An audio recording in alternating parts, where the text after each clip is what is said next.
Hey everyone, welcome back to the Haunted Corner. I hope you're having a great week so far. I'm back today with a horrific story that dates back to 1992 in Sydney River, Nova Scotia. There's a book written by a reporter who covered the crime we're discussing today. The reporter's name is Phonse Jessom, and his book is called Murder at McDonald's, The Killers Next Door. I used his book as a source, and the remaining sources will be linked to on the blog, which will be listed in the show notes. Let's get into it.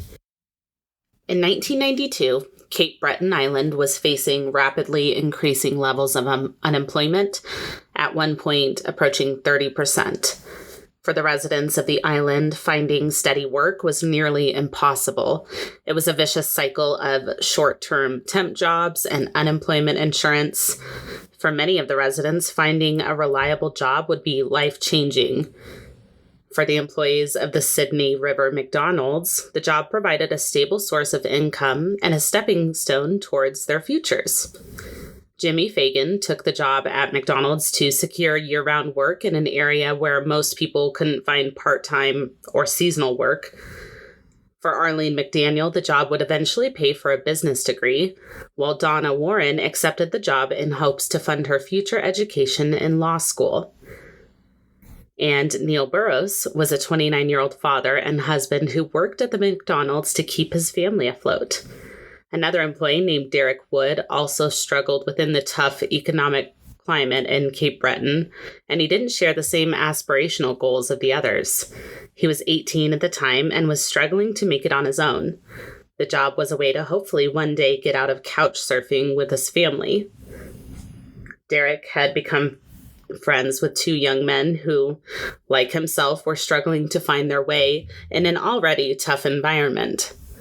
The men were Darren Muse and Freeman McNeil. Nothing about the men indicated that they were capable of violence, although they grew up in a tough time. Darren Muse had the best upbringing of the men. Although his parents didn't have a ton of money, they loved and supported Darren and his siblings. Freeman McNeil had graduated from high school and also attended a technical college for a bit. But eventually the three men, Freeman, Darren, and Derek, began spending more time together, bonding over their similar circumstances and trying to find a way to a better life. The idea of taking what didn't belong to them, and more specifically robbing the local McDonald's, began to evolve over the winter and into the early spring. Derek Wood began working at the McDonald's in Sydney River in March of 1992, and the men theorized that they could get up to $200,000 that was likely to be sitting in the restaurant safe. $200,000 in a McDonald's safe in 1992? All right. The men started to form a plan. Shortly after he started working at the McDonald's, Derek learned some information that would help during the robbery. Deliveries were typically made at the employee's entrance at the back of the building. They were then loaded onto a conveyor belt that ran between the kitchen and the basement where items were stored until they were needed. One day, the conveyor belt broke down and Derek was asked to go to the basement and open the door to make it possible for the deliveries to be carried into the basement. It was at this time that Derek began to form the plan in his mind. He could leave the door propped open and allow them to sneak into the restaurant and perform the robbery. Derek relayed his idea to Darren and Freeman, who were both on board, but they were worried that propping the door open would allow the other employees to escape. So they decided that they would need a fourth accomplice to stand watch at the door. So the plan was that Derek would open the basement door, allowing Darren to slip inside the building. Freeman would be the getaway driver, and the fourth accomplice would stand guard at the basement door, and if anyone tried to leave, he would beat them unconscious. But who would the fourth accomplice be? Well, apparently they found someone who was up for the task, and they began to come together with the plan. The men decided on April 30th as the date of the robbery, but their fourth accomplice never showed up that night, so they had to come up with another plan. They decided they were going to commit the robbery a week later on May 6th with or without the additional accomplice. At around 7:30 p.m. on the 6th, Freeman drove Derek to the McDonald's where he dropped him off for his shift, and then he left. But before Freeman could leave, Derek took a .22 pistol and some ammunition from him and put it into his bag. He then went inside the restaurant and changed into his work uniform in the basement before heading upstairs to begin his shift. In the next few hours, Freeman picked up Darren from a pool hall. He then parked on a side street, and the men added a second layer of clothing on top of what they were already wearing. The men then drove to a Tim Hortons in the Sydney River shopping plaza and waited. The night went on as normal for the employees of the Sydney River McDonald's, some of whom worked overnight getting the restaurant ready for the next day's operations. One of the night shift employees was a 27-year-old man named Jimmy Fagan. He was a back shift maintenance worker, and he took the job as a way to secure year-round income, something more steady than his previous job. Jimmy left his home to head to a shift at McDonald's just after midnight on May 7th, 1992. He walked his normal route to work, stopping at the Tim Hortons to grab a coffee to keep his hands warm. He didn't have to work until 2 a.m., but he liked to arrive early and chat with his coworkers. He then hopped into a taxi driven by a man named Daniel McVicker and continued on to the McDonald's. Already at the restaurant was the other maintenance worker, a man named Neil Burrows. He was 29 at the time and lived with his wife and son. He was just trying to make ends meet in the struggling community. Arlene McNeil was also still in the restaurant, prepping items for a birthday party at the restaurant the next morning. Arlene was 20 years old. She was chatting with 22-year-old Donna Warren, who was the swing shift manager. Donna was finishing up the receipts and making sure that things were in order for the next day, and Arlene was waiting for her to finish so the two could leave together. What none of the employees knew at the time was that after he finished helping Arlene with the inventory, Derek Wood had taken off his uniform, shoved it in his knapsack, and then used it to prop the basement door open. He then left the restaurant and went to Tim Hortons, where he met up with Darren and Freeman. He confronted the men for not answering when he called, and the three took off in Freeman's brown and beige Chevy Impala. They drove across the highway to a residential area and onto a dirt road. They parked and got out of the car before walking all the way to the restaurant. They crossed the 4-lane highway, walked up to the building, and entered the McDonald's through the already propped open basement door. The men closed the door behind them and prepared to begin. They were all dressed in black. Darren pulled out a rubber Halloween mask described as that of a ghoulish old man with horrific features and white hair. He also grabbed the 2 knives he had sheathed at his ankles. Derek pulled out the .22 pistol that he brought with him, and Freeman held a shovel handle in his hand and had ropes in his pocket in case he needed to knock someone out and tie them up. As the men entered the crew room, Arlene and Donna were leaving. The women would have quickly recognized Derek. He didn't even try to hide his appearance, and he had worked with the women earlier that night. He raised the .22 pistol he was holding and shot Arlene in the head. She fell forward, still holding the balloon sticks that she had been counting for the party the next day. She was still alive, but severely injured. Donna immediately dropped to the floor while Freeman yelled at Derek to hurry up.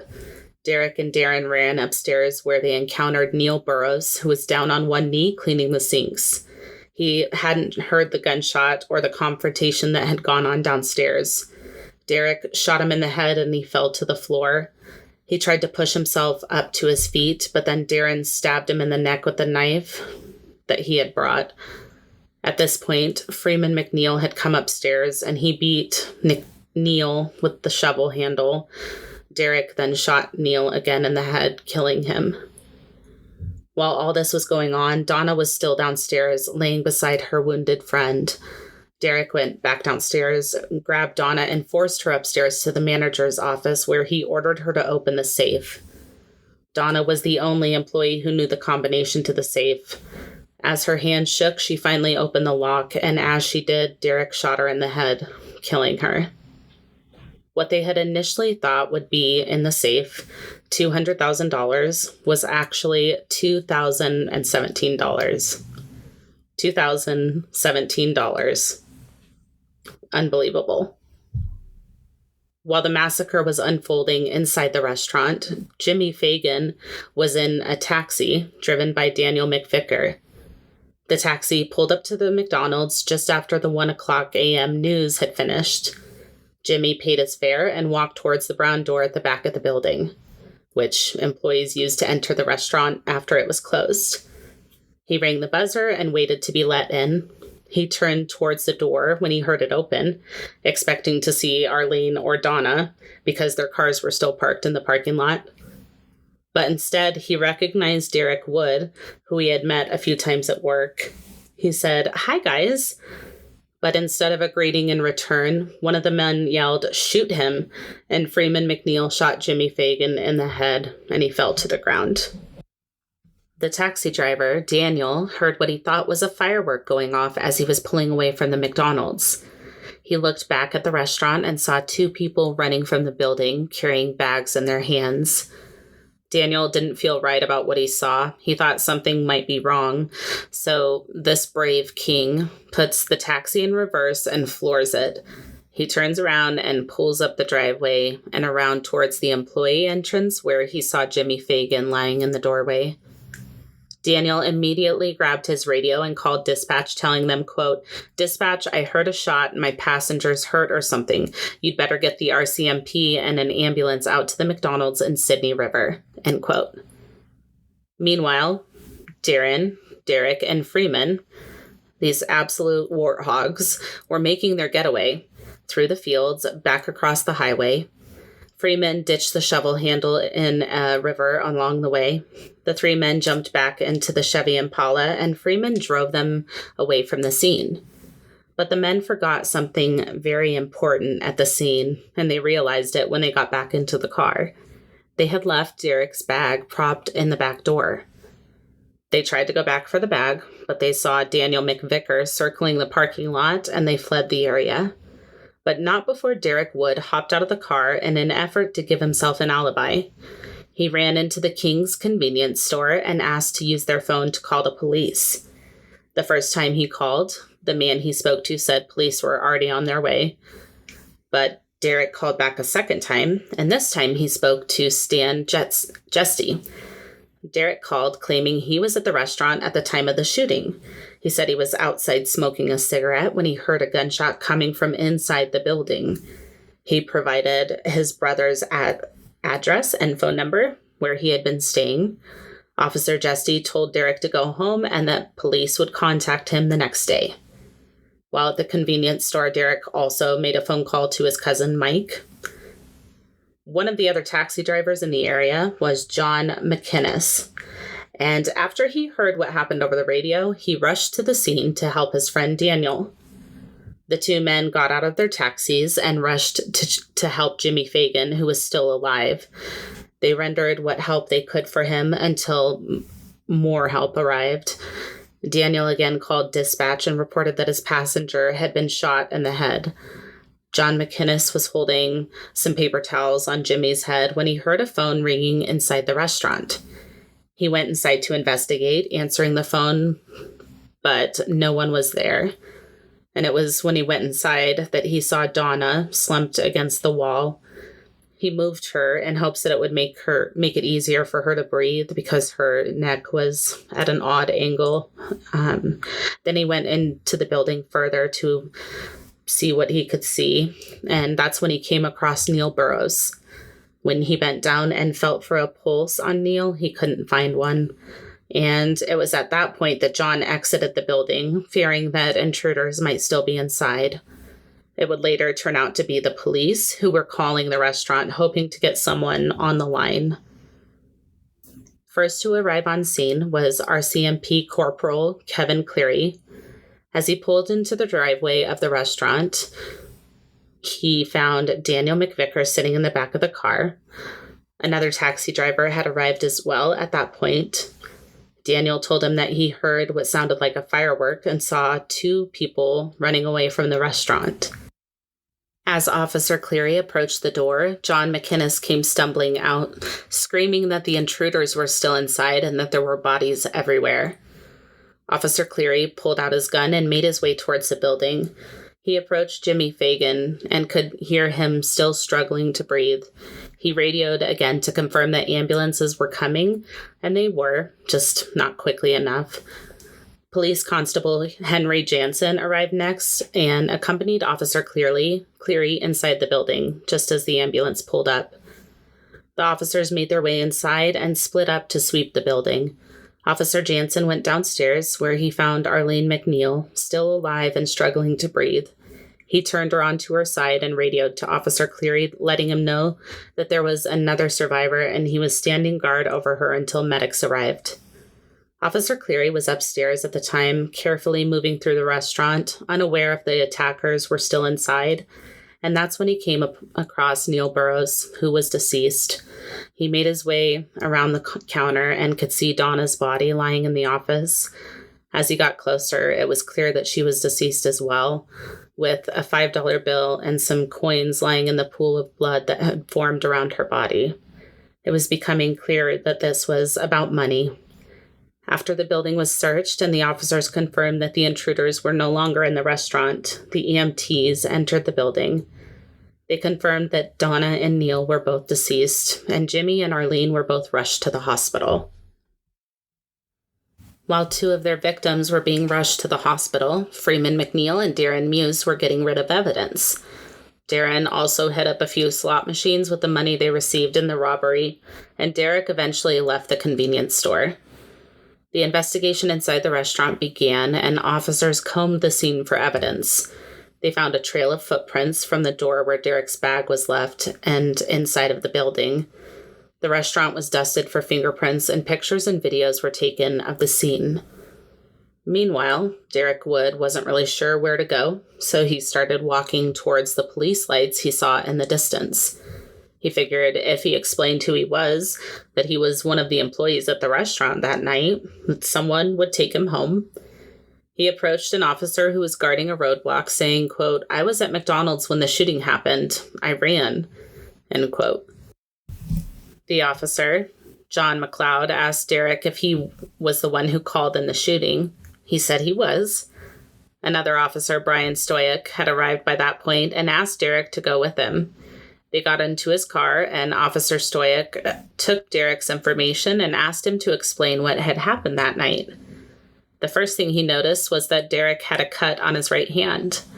When asked about the injury, he told the officer he cut it opening a can a few days earlier, which was a red flag to the officer because it was clearly a fresh wound with fresh blood. His body language and behavior also concerned the officer, but he allowed Derek to talk, and then they drove around retracing his steps from that night. It took them about an hour and a half, and Derek was then transported to the RCMP station and placed into an interrogation room. During their interview with Derek, officers were becoming increasingly suspicious of him. His version of events, little details, weren't adding up. He claimed he smoked a cigarette inside with Arlene while helping with inventory, but then later claimed he had to smoke outside, which is where he was at the time of the shooting. When officers arrived on scene, the door Derek was standing by was locked, and Derek claimed he slammed the door after hearing the gunshot and then ran away. But officers later attempted to slam the door, and no matter how many times they tried, it wouldn't lock. Derek also claimed that he smoked 2 cigarettes outside the door that night, but there were no cigarette butts to be found. Now, of all the details that Derek included, officers discovered one detail that he left out, and that was that he called Freeman McNeil from the convenience store. Officers discovered this later when they interviewed Freeman. But while Arlene and Jimmy were at the hospital receiving care, the families of the victims were notified of the events of that night. Pretty quickly, it was determined that Jimmy Fagan was not going to survive his injuries. He was brain dead, and his family had the heart-wrenching choice to make. They chose to donate his organs and give someone else a chance at life. Arlene survived the shooting but was left with permanent disabilities. Derek Wood changed his story from that night twice. He claimed he lied because he didn't want to get involved. But in his new version of events, Derek said that he propped the back door open and walked over to Tim Hortons to see if Freeman was there because he needed a ride. He wasn't, so he went back to McDonald's, and just as he was entering the basement, he heard a gunshot and a scream. Then he saw Arlene lying in a pool of blood. He looked upstairs and saw 2 men running out the door. He ran after them and passed another person on the floor, who he didn't identify as Jimmy Fagan, a man he knew. When Derek realized that he was following after the killers, he turned and ran the other way, according to him. Officers didn't have anything to hold him on yet, so Derek was let go on May 8th. News of the murders spread quickly, and not just throughout Sydney River, throughout Canada, and also worldwide. Officers released a statement about the murders, and the families were forced to begin the grieving process. Investigators worked tirelessly to collect any evidence to connect the murderers to the crime scene, while also keeping an eye on the suspects to ensure that they didn't flee the area. Officers wanted to wiretap the phone lines of Derek's brother's home, a payphone he frequented, as well as his cousin's home phone, but it wasn't an easy thing to do back then, both physically and also because the courts wouldn't allow it. So Freeman, Derek, and Darren continued to live their lives as normal, and funerals were held for Donna Warren, Jimmy Fagan, and Neil Burrows on May 11th. Darren, Derek, and Freeman met up on the 12th to talk, and Freeman let them know that he had washed and returned the gun to his girlfriend's stepfather's dresser, and all the other evidence had been disposed of. Derek wouldn't take any of the money. He claimed he didn't want it, so Freeman and Darren had divided it up, and the men went their separate ways. Later that same day, a fisherman found a key piece of evidence that he initially thought was a tackle box. It actually was the cash box from the McDonald's safe. Pretty recognizable by the words, "Have a McHappy Day" on the box. He had heard about the murders and immediately called it in. Officers went to investigate the cash box, and they quickly realized that the location of the box was along the same path that Derek claimed he took after leaving the restaurant. Not only that, but Freeman McNeil lived off a nearby street. Throughout the search, they also found red McDonald's change pouches and paperwork. Freeman McNeil had stored a bag of evidence as well as his and Darren's clothing from the night of the murder in the woods before returning and burning it. A search dog was in the area when the bag was in the woods, but wasn't close enough to pick up the scent before Freeman returned and destroyed it. The dogs did find, however, a blood-stained knife in the bushes. The knife was collected by the RCMP, and officers continued to interview suspects. Darren Muse in particular. Officers arrived at his house and asked him for his version of events from that night. He went with officers to retrace his steps and be interviewed, and following the interviews, Darren attempted to end his life, cutting his wrist, albeit not deep enough to harm himself, and taking some pills. He drafted a suicide note indicating that the killers would be caught. He wasn't harmed in the attempt, though, and he never destroyed the letter. The McDonald's restaurant reopened 1 week after the murders on May 14th, and officers were desperate for a break in the case. Officers again tried to get Darren Muse, and as he was driving with one of the officers, he began asking about the jail sentence for murder and if a plea bargain would help shorten that sentence by chance. The officer told him he was a police officer and not a lawyer. And then back at the station, Darren was hooked up to the polygraph machine and asked a series of questions about the murders and his involvement. He failed the lie detector test. Freeman McNeil was interviewed once again, and he pretty quickly threw his buddies under the bus and claimed that Darren and Derek were the masterminds behind the robbery. He also implicated Mike Campbell, Derek's cousin, who was not involved at all. He claimed that he drove home to pick up his girlfriend's inhaler and stayed there until after 1 o'clock a.m. After he left her house, he saw Darren on the side of the road and picked him up. And after he picked him up, Freeman claimed that Darren was acting strange and saying things that convinced him that he and Derek had committed the robbery. He took a polygraph test, which did not go well. And when officers told him they had information that implicated him in the planning of the robbery, he told them, "Oh no, I was there when they were talking about it, but I wasn't involved. Couldn't be me." He continued to point every direction except towards himself, thinking that he would get to go home. But despite this, officers began to prepare for arrest to come down the line, continuing to interview Freeman McNeil. And it was after his last interview that police felt they had enough to arrest Freeman for his involvement in the murders. He was taken into custody on May 15th.